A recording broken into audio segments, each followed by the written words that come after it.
Hi friends, welcome to my YouTube channel Srishti Drishti ಚಾನಲ್ಗೆ ಸ್ವಾಗತ. Friends, ಎಲ್ಲರೂ ಹೇಗಿದ್ದೀರಾ? ಚೆನ್ನಾಗಿದ್ದೀರಾ ಅನ್ಕೋತೀನಿ. ನಾನು ಕೂಡ ಚೆನ್ನಾಗಿದ್ದೀನಿ. ತಮ್ಲೈನ್ ನೋಡಿ ನಿಮಗೆ ಆಲ್ರೆಡಿ ಗೊತ್ತಾಗಿದೆ.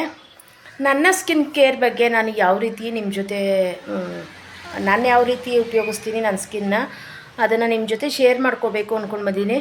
ಹಾಗೆ ಒಬ್ಬರು ಕಮೆಂಟ್ ಕೂಡ ಮಾಡಿದರು, ಅಕ್ಕ ನೀವು ಇಷ್ಟೊಂದು ಫೇಸಲ್ಲಿ ನೀವು ಕ್ಲಿಯರ್ ಆಗಿದೆಯಲ್ಲ, ಹೇಗೆ ಏನು ಹಚ್ಚುತ್ತೀರಾ ಅಂತೆಲ್ಲ ಕೇಳಿದ್ರು ನನ್ನನ್ನು.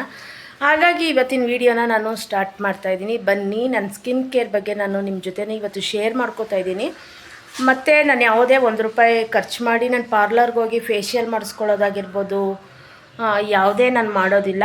2 ವರ್ಷಕ್ಕೋ 3 ವರ್ಷಕ್ಕೋ ಒಂದು ಸತಿ ನಾನು ಯಾವುದಾದ್ರು ಒಂದು ಫಂಕ್ಷನ್ ಇದ್ದರೆ ಮಾತ್ರ, ನನಗೆ ಇಂಪಾರ್ಟೆಂಟ್ ಫಂಕ್ಷನ್ ಇದ್ದರೆ ಮಾತ್ರ ನಾನು ಐಬ್ರೋನ ಮಾಡಿಸ್ಕೋತೀನಿ. ಇಲ್ಲಾಂದರೆ ನಾನು ಅದು ಕೂಡ ಮಾಡಿಸಲ್ಲ.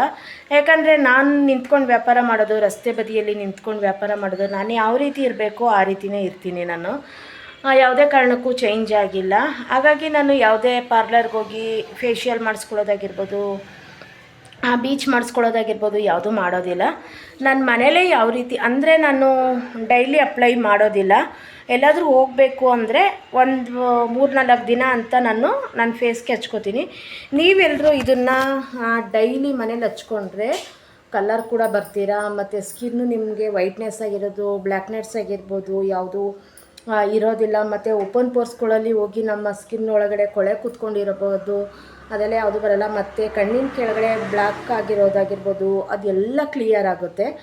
ಮತ್ತು ಇಲ್ಲಿ ನೋಡಿ, ಚಿಪ್ ಹತ್ರ ಇಲ್ಲೆಲ್ಲ ಕೂಡ ನಿಮಗೆ ಬ್ಲ್ಯಾಕ್ ಅನ್ನೋದು ಹೋಗುತ್ತೆ. ಮತ್ತು ಫುಲ್ ಕ್ಲಿಯರ್ ಆಗಿರುತ್ತೆ. ನೋಡ್ಬೋದು ನನ್ನ ಸ್ಕಿನ್ನಲ್ಲಿ ಒಂದು ಮೊಡವೆ ಕೂಡ ಇಲ್ಲ, ಮತ್ತು ಕಲೆ ಕೂಡ ಇಲ್ಲ, ಅಷ್ಟು ಕ್ಲಿಯರ್ ಆಗಿದೆ. ಯಾವುದಾದ್ರು ಮಂತ್ಲಿ ಡೇಟ್ ಬಂತು ಅಂದರೆ ಮಾತ್ರ ನನಗೆ 1-2 ಆಗುತ್ತೆ ಅಷ್ಟೇ, ಇದ್ದಂತೆ ಆಗೋದಿಲ್ಲ. ನಾನು ರಸ್ತೆ ಬದಿ ನಿಂತ್ಕೊಂಡು ಡಸ್ಟ್ ಅಲರ್ಜಿ ಆಗುತ್ತೆ, ಆ ಗಾಡಿಗಳು ಹೊಗೆ ಎಲ್ಲ ಬಂದು ಮುಖದ ಮೇಲೆ ಕೂರುತ್ತೆ, ತಲೆ ಮೇಲೆ ಕೂರುತ್ತೆ. ಆದರೂ ಕೂಡ ನನ್ನ ಸ್ಕಿನ್ನು ಈ ರೀತಿ ಇದೆ ಅಂತಂದ್ಬಿಟ್ಟು ಪ್ರಶ್ನೆ ಮಾಡಿ ಕೇಳಿದ್ದಕ್ಕೆ ಇವತ್ತು ಈ ವಿಡಿಯೋನ ಮಾಡ್ತಾಯಿದ್ದೀನಿ. ಬನ್ನಿ ನೋಡೋಣ. ನಾನು ಕೊಬ್ಬರಿ ಕೊಟ್ಟು ನಾನು ಗಾಣದಲ್ಲಿ ಆಡಿಸ್ಕೊಂಡು ಬಂದಿರೋದು ಪ್ಯೂರ್ ಕೊಬ್ಬರಿ ಎಣ್ಣೆ. ಇದು ನೋಡಿ, ಪ್ಯೂರ್ ಕೊಬ್ಬರಿ ಎಣ್ಣೆ. ನಮ್ಮ ತಾಯಿ ಮನೇಲಿ ಕೊಬ್ಬರಿ ಅದು ಇದು ತಂದು ಇಟ್ಟಿರ್ತೀನಿ. ಹಾಗಾಗಿ ನಾನು ಬೇಕಾದಾಗ ಈ ಥರ ಕೊಬ್ಬರಿ ಎಣ್ಣೆ ಮಾಡಿಸ್ಕೊಂಡು ಇಟ್ಕೋತೀನಿ. ಇದ್ರ ಜೊತೆಗೆ ಆಯಿಲ್ ತೊಗೊಂಡಿದ್ದೀನಿ ನಾನು. ಹಾಗೆ ಆಯಿಲ್ವೇರ, ಇದು ನಮ್ಮನೆ ಹತ್ರನೇ ಬೆಳೆಸಿದ್ದೀನಿ ನಾನು, ಹಾಗಾಗಿ ಇದನ್ನು ತೊಗೊಂಡಿದ್ದೀನಿ. ಇಷ್ಟೇ ಐಟಮು ನಾನು ಬಳಸೋದು, ಬೇರೆ ಏನೂ ಬಳಸೋದಿಲ್ಲ ಇಲ್ಲಿ ನಾನು. ಇವಾಗ ನಾನಿಲ್ಲಿ ಮೊದಲಿಗೆ ಗ್ಯಾಸ್ನ ಹಚ್ಕೋತೀನಿ. ಒಂದು ಬಾಣಲಿನ ತೊಗೊಂಡಿದ್ದೀನಿ. ನೀವು ಯಾವುದಾದ್ರು ಬಾಣಲಿ ತೊಗೊಳ್ಳಿ, ಬಾಣಲಿ ತುಂಬ ಬಿಸಿ ಆಗಲಿ. ಮತ್ತು ಹೇಳ್ತೀನಿ, ಸ್ಟಾರ್ಟಿಂಗು ನೀವು ಉಪಯೋಗಿಸೋರು ಯಾರಾದರೂ ಆಗಿದ್ದರೆ ನೀವು ಒಂದು 50 ಗ್ರಾಮ್ ತೊಗೊಳ್ಳಿ. ಇಲ್ಲ ಅಂದರೆ 50 ಗ್ರಾಮಲ್ಲಿ ಅರ್ಧ ತಗೊಂಡು ಉಪಯೋಗಿಸಿ. ನಿಮ್ಮ ಸ್ಕಿನ್ಗೆ ಅಡ್ಜಸ್ಟ್ ಆಯಿತು ಅಂದರೆ ನೆಕ್ಸ್ಟ್ ನೀವು ಮಾಡ್ಕೊಬೋದು. ಸುಮ್ಮನೆ ವೇಸ್ಟ್ ಎಲ್ಲ ಮಾಡೋದು ಬೇಡ ಅಂತ ಹೇಳ್ತೀನಿ ನಾನು. ನನ್ನ ಸ್ಕಿನ್ನಿಗೆ ಈ ರೀತಿ ನನಗೆ ಅಡ್ಜಸ್ಟ್ ಆಗಿದೆ, ಹಾಗಾಗಿ ನಾನು ಮಾಡಿ ಇಟ್ಕೋತಾ ಇರ್ತೀನಿ. ನಾನು ಇಲ್ಲೂ ಕೂಡ ಅಷ್ಟೇ, ಇವಾಗ ನಿಮಗೆ ಸ್ವಲ್ಪನೇ ಮಾಡಿ ತೋರಿಸೋದನ್ನು ನಾನು ಇವಾಗ ಮಾಡ್ತಾಯಿದ್ದೀನಿ. ಜಾಸ್ತಿ ಮಾಡ್ತಾಯಿಲ್ಲ, ಯಾಕಂದರೆ ನನ್ನ ಹತ್ರ ಆಲ್ರೆಡಿ ಮಾಡಿ ಇಟ್ಕೊಂಡಿರೋದಿದೆ. ಹಾಗಾಗಿ ಇದರಲ್ಲಿ ನೋಡಿ, 1 ಸೌಟ್ ತೊಗೊಂಡಿದ್ದೀನಿ ನಾನು. ಇದಿಷ್ಟನ್ನೇ ನಾನು ಮಾಡ್ಕೋತಾ ಇದ್ದೀನಿ.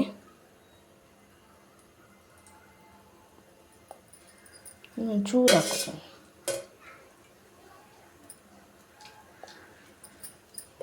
ಸುಮಾರು ಇದೇನೆ, ನಿಮಗೆ 1 ತಿಂಗಳು ಮೇಲೆ ಬರುತ್ತೆ.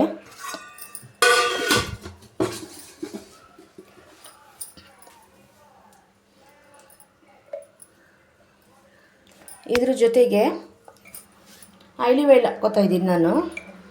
1 ಸ್ಪೂನ್ ಹಾಕ್ಕೋತೀನಿ. 1 ಸ್ಪೂನ್ ಹಾಕ್ಕೊಂಡಿದ್ದೀನಿ.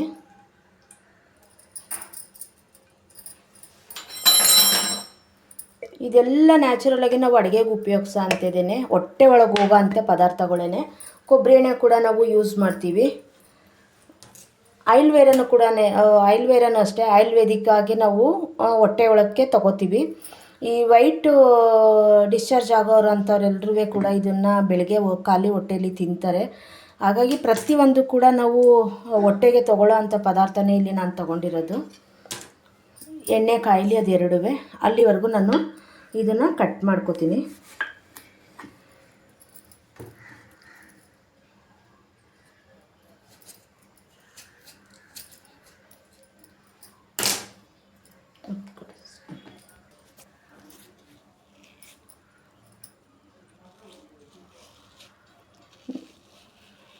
ನೀವು ಇದಿಲ್ಲ ನಿಮ್ಮ ಹತ್ರ ಅಂದರೆ ಅಂಗಡಿಯಲ್ಲಿ ಸಿಗುವಂತಹ ಆಯಿಲ್ ವೇರನ್ನೇ ನೀವು ತೊಗೊಂಬಂದು ಯೂಸ್ ಮಾಡೋದು. ನೋಡಿ ಇದನ್ನು ನಾನು ಇದು ಕೂಡ 1 ಸ್ಪೂನಷ್ಟು ಹಾಕ್ತಾಯಿದ್ದೀನಿ.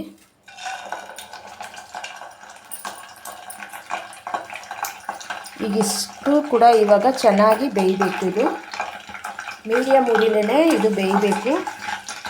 ಸಿಡಿಯುತ್ತೆ ನೋಡಿಕೊಂಡು ನೀವು ಗ್ಯಾಸ್ ಮುಂದೆ ನಿಂತ್ಕೊಂಡು ಉರಿಯೋದು.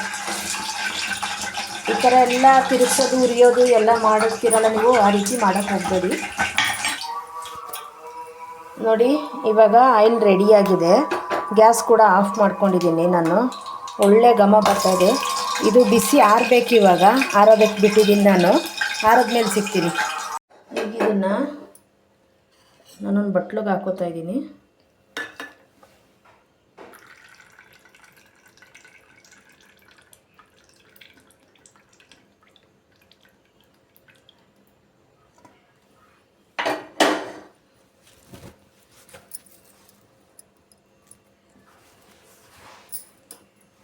ಈ ಆಯಿಲ್ಗೆ ವಿಟಮಿನ್ ಇ ಕ್ಯಾಪ್ಸೂಲ್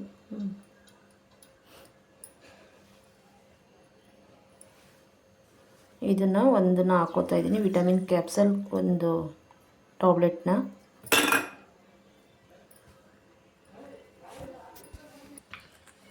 ಈಗ ಇದನ್ನು ಚೆನ್ನಾಗಿ ಮಿಕ್ಸ್ ಮಾಡಿಕೊಂಡು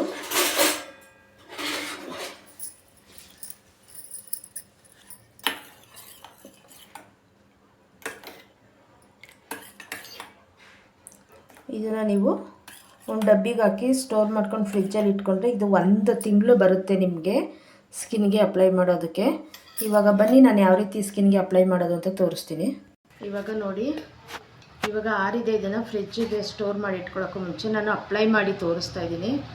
ಇದು ನೋಡಿ ರಾತ್ರಿ ಟೈಮು ಊಟ ಎಲ್ಲ ಮುಗಿಸ್ಕೊಂಡಾದಮೇಲೆ ನಿಮಗೆ ನೈಟು ಪೂರ್ತಿ ಬಿಡಬೇಕು ಅಂತ ಅನಿಸಿದ್ರೆ ಬಿಡಿ. ಇಲ್ಲ ಅಂತಲೇ ಒಂದು ಅರ್ಧ ಗಂಟೆ ನಮ್ಮ ಫೇಸ್ಗೆ ಮಸಾಜ್ ಕೊಟ್ಟು ನಾವು ಕಡಲೆ ಹಿಟ್ಟಿನಿಂದ ವಾಶ್ ಮಾಡ್ಬೋದು.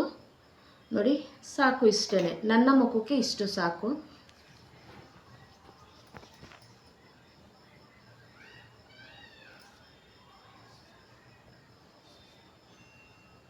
ಕಣ್ಣಿನ ಸುತ್ತ, ಕಣ್ಣಿನ ಮೇಲೆ ಎಲ್ಲ ಕಡೆ ಅಪ್ಲೈ ಮಾಡ್ಕೊಳ್ಳಿ.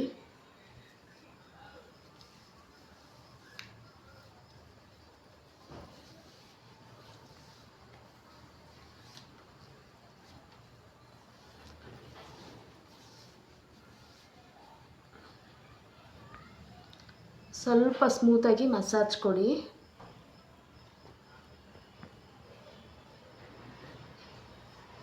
ಊಟೆಲ್ಲ ಮುಗಿಸ್ಕೊಂಡು ವಾಕ್ ಮಾಡ್ತೀರಲ್ವ, ಆ ವಾಕ್ ಮಾಡೋ ಟೈಮಲ್ಲಿ 1-2 ನಿಮಿಷ ಹೀಗೆ ಕೈಗೆ ಅಪ್ಲೈ ಮಾಡಿಕೊಂಡು ನೀವು ಆಯಿಲ್ನ ಮಸಾಜ್ ಮಾಡಿಕೊಂಡು ವಾಕು ಕೂಡ ಆಗುತ್ತೆ, ಇದು ಕೂಡ ಆಗುತ್ತೆ. ವಾಕ್ ಮುಗಿಸ್ಕೊಂಡು ಬಂದ ತಕ್ಷಣ ನೀವು ಫೇಸ್ ವಾಶ್ ಮಾಡಿಕೊಂಡು ಮಲ್ಕೊಬೋದು. ಮತ್ತು ಇದನ್ನು ಕಡಲೆ ಹಿಟ್ಟಲ್ಲೇ ವಾಶ್ ಮಾಡಬೇಕು, ಯಾವುದು ಸೋಪ್ ಯೂಸ್ ಮಾಡಬಾರ್ದು.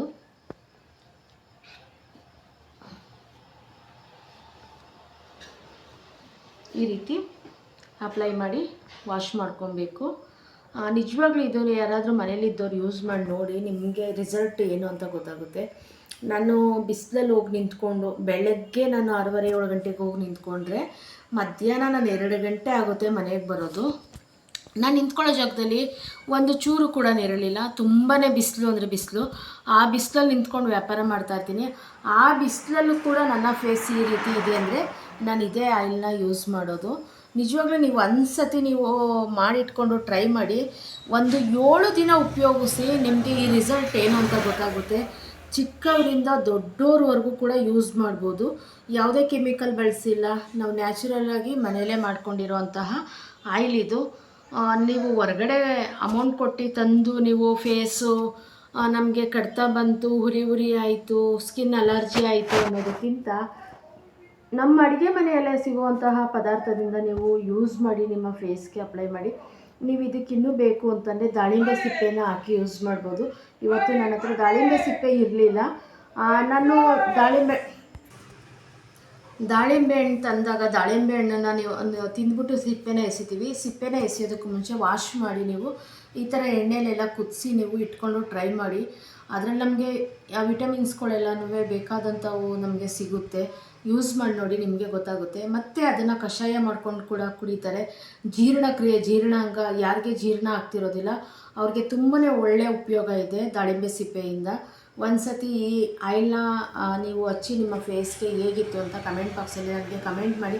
ಇವತ್ತಿನ ವಿಡಿಯೋ ನಿಮಗೆ ಇಷ್ಟ ಆಗಿದ್ದರೆ ಅತಿ ಹೆಚ್ಚು ಶೇರ್ ಮಾಡಿ, ಕಮೆಂಟ್ ಮಾಡಿ, ಲೈಕ್ ಕೊಡಿ, ಸಪೋರ್ಟ್ ಮಾಡಿ ಅಂತ ಕೇಳ್ತಾ ಇಲ್ಲಿಗೆ ನನ್ನ ವಿಡಿಯೋನ ಮುಗಿಸ್ತಾ ಇದ್ದೀನಿ. ಮತ್ತೆ ಮುಂದಿನ ವಿಡಿಯೋದೊಂದಿಗೆ ಬರ್ತೀನಿ. ಬಾಯ್ ಬಾಯ್.